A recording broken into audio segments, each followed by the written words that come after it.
This is Stuart Webb, Business Success Mentor, author, podcast host, speaker, CEO and founder of The Complete Approach, with another one of my one-take video blogs, All the Mistakes Stay In. There are many styles a manager must adopt when managing an organisation.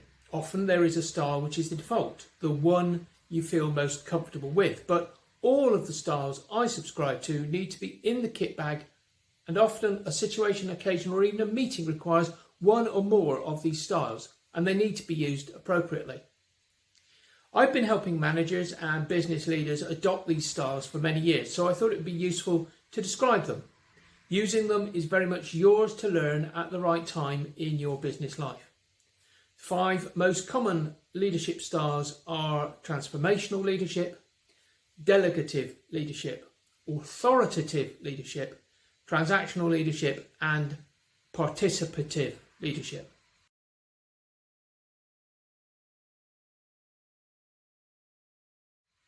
Okay, first, we've probably all been in groups where someone took charge, talked to the group, made sure everyone had the same goal. Bringing people together, fostering relationships, providing energy and igniting passion. This person is likely to be seen as the leader who changes things for the better. Transformational leadership is a type of leadership that focuses on change and making things better. Leaders who use this method try to get their followers to do more than they thought they could by helping them reach their full potential. This kind of leadership can be very helpful for groups that want to make big changes or transformations. Transformational leaders are always thinking about the future and what needs to be done to help the organisation achieve its goals. They make people want to do the same things. Transformational leaders are comfortable with change and know it's important for the success of the organisation. They try to make sure that the people who follow them are also okay with change and can adapt to it. Transformational leaders see what they do, see what each of their followers can become. They try to build up strengths and skills of their followers so they can reach their full potential. Okay, secondly, a delegative style of leadership is often called laissez-faire because it focuses on giving team members responsibility. Most people agree that this is one of the least intrusive ways to be led. It literally means let them do. So this is thought of as a very hands-off way to lead. Leaders who use this style have faith in their workers and trust them to do their jobs.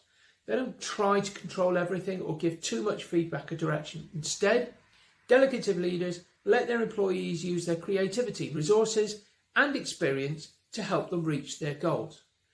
An important aspect of delegation is the need for a system. Delegation moves the authority to get something done, but not the ultimate responsibility, which means with you remain responsible. So you must ensure that you remain informed of the progress of the task, the standards required to complete the task, and the timescales, which are all important. Visionaries are often used to describe powerful leaders. Leaders who use authoritative leadership style see themselves as role models for the people who follow them. The follow me approach is more important in an authoritative leadership than it is in authoritarian leadership, and this is an important distinction.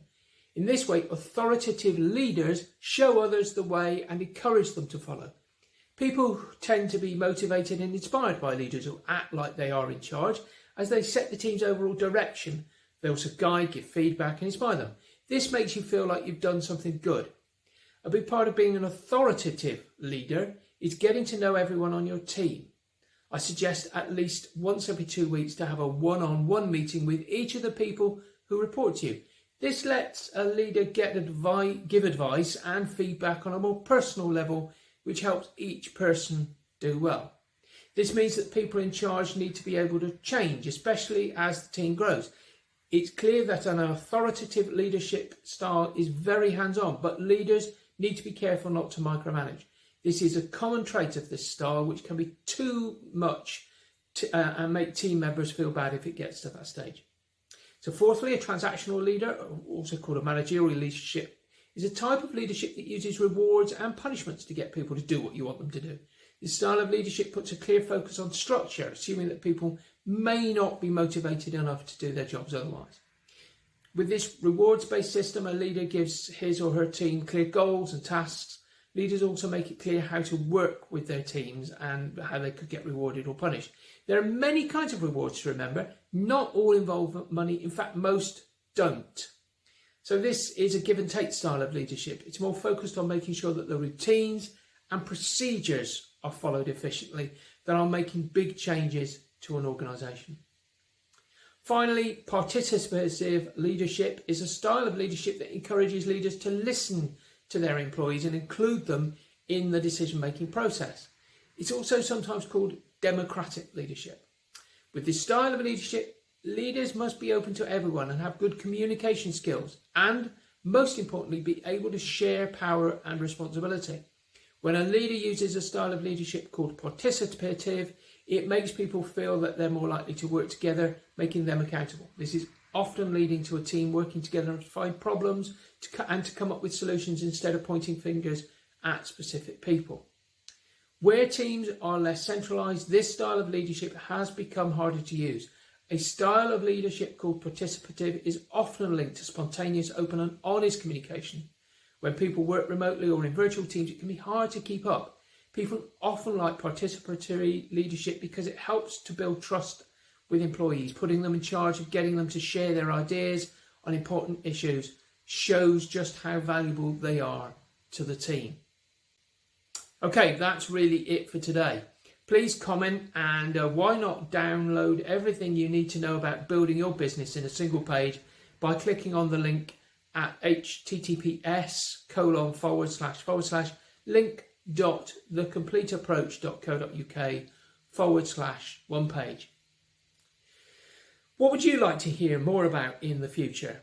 Why don't you drop a comment below to let us know, and please pass this on to one of your colleagues or people that you know to help them to get some great information into their business.